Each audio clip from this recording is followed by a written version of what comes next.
welcome to Flory Models. Here we are, Monday the 16th of November 2015. Unfortunately, after a weekend, I don't think many of us are going to forget. Obviously, our thoughts and prayers for everybody that has been involved with the tragedies in Paris. After all of that, back to reality.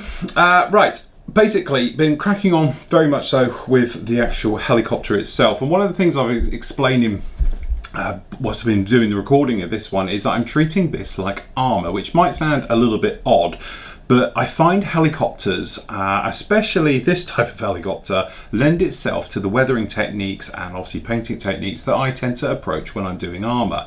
Now, when I'm approaching an aircraft, normally it's always about the finish. So seams have to be perfect. Obviously all the joins, we don't want any scratch marks, we want perfect fit of the canopy, wing joins, alignment, and all the other bits and pieces. Difference between this and doing helicopters though is helicopters tend to be very more lumps and bumps and tend to be a little bit more beaten, shall we say, than your traditional aircraft. Now obviously depending with the type of aircraft that it is, it's Western aircraft tend to be, what I call laptop aircraft, so they tend to be kept a lot more cleaner and a lot more, shall we say, better kept in conditions than the Russian stuff. The Russian stuff I classify as the hammer aircraft, because if there's a fault with it, you obviously hit it with a hammer and they will just go on forever. They're heavy duty, no problem at all. Obviously just my point of view with this, but generally that's how I treat their weathering as well. So I treat them, Russian stuff, very much a case of it's strong, it's heavy, it's used to abuse, it can take it and it has no problem. So they can sit out in the weather, they can be rained on and strained and everything else like that, and that's when you get that great weathering effect. Now we did this a lot with the Hind build, but probably not as much as I'm going to do with here. The Hind itself is quite a sleek looking aircraft. It hasn't got big grab handles all over it and everything else. This thing does. This thing is covered in grab handles, access points, it's got lumps and bumps hanging all over this thing and all the rest of it. So what I'm going to do is I'm going to treat this like a piece of armour then. So what we're going to do shortly, because we're almost all together now, is prime it. Probably get a coat of primer on it tomorrow.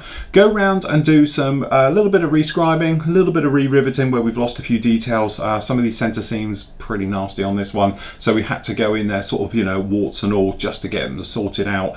Okay, and then once we got the primer on, we're probably going to do a little bit of pre-shading, just to sort of break things up, and then we're going to go in there with the painting. Okay, and then the paintwork we're going to fade back, wear back, so we're going to use our sort of standard heavy duty techniques for this one. So we're going to actually be going in, obviously lightening up the paint to fade it, then we're going to go in there and sand it as well, just so we can wear through it and give us sort of wear and tear. Okay, then we're going to come back with some post shading onto it, just to sort of make it all horrible and all the rest of it, get the decals onto it, and then we can go into really overkill, because we're going to put this really heavy duty. So we're going to be using sort of streaking techniques, staining techniques, and all the various techniques we would use on armour, pigments perhaps even. We're going to go really to town with this one just to weather it all down. It's a terrific little kit, and as I said, considering its size, this is 1/48 scale, it's actually quite a large helicopter for 1/48. When you put this up against, like we've done before, we've done the Seahawk,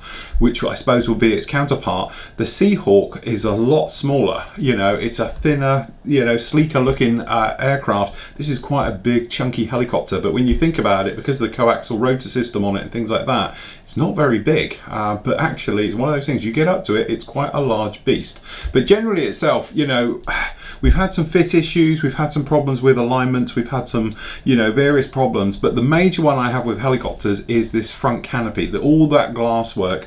Trying to get a good seal around it and make sure it fits nicely has always been a real headache, and I have to report, this is a real gem. This one literally goes straight in the front. There's a nice groove for it to go all the way around. It fits on there perfectly. It's a nice positive fit. It goes in and it stays in. It's not like it's got something pushing out and you have to sort of get a corner in.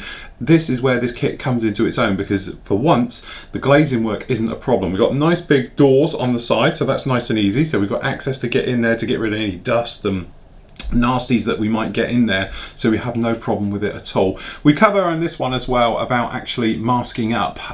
You know, part 2 of this is going to be up on the site tonight. Masking it up, I tried to do it with some mask oil, but to be honest it didn't really work very well, so I went back to traditional. And again, we cover a little bit about that, because sometimes you think, you know, okay, we'll do it this way, you see it on the net, something else like that, so I'm thinking, yeah, we can go along, and then with this we can cut it and we can peel off the excess, leaving. No, it didn't work. So you go back to what you know, and it's the way I do this one. So easy job, 2 minutes to mask this thing up all over, job done, no problem at all, instead of trying to do it a fancy way and cutting it all nicely and everything else like that. So with this one, I've got a couple of little bits I want to do. I've got to take care, we've got some nasty joins around the tail where this tail section fits in. It's just horrible. So what I'm going to do is probably get it in there as best as I can, fill it overnight, let that filler dry all overnight, then come back in the morning, go around, do some seam checks, some sanding, things like that, and then we can think about getting this one in the spray bay, get the photo etch installed, things like that, and we can get it into the spray bay with all the bits and pieces. The undercarriage is a little bit delicate, a little bit dangly. I'm not sure if I'm going to put it on quite yet, or we're going to wait till a little bit afterwards and pop that in, just because I think from the point of view of knocking it and stuff like that, so I might avoid it. So really, that's about it. Not a lot else happening, to be honest. We've had no deliveries today, which is a bit of a first, and everything else like that. So I've got nothing really to report today. Don't forget, join me tomorrow. We've got your questions and answers. I intend to have a big push with that. I'm going to start recording that around about midday, get that edited so you've got that early evening tomorrow, because I've got loads of questions, and we've got some good questions in there that I think you're going to want to know the answers to, or as best as I can put it on. Just me tomorrow. Sid's unfortunately working and everything else, but he sends his apologies, and then hopefully he'll be with us very, very soon. So that's it from me. Hopefully you're going to be enjoying this. As I say, part 2 of this is up on the site now. Go up and have a look at it. I cover with that one. We're going to make our way quite quickly through this one now, so I'm hoping by the end of the week this one will be done. Then I've got a sole focus onto the Terminator, so we've got this bit of armour coming your way, and then obviously we've got the Star Wars builds and everything else, and hopefully this week my Star Wars bits and pieces will be in to show you as well. So we've got that coming up in December as well. So there we go, that's it from me. Happy modelling, take care, and I'll catch you all tomorrow.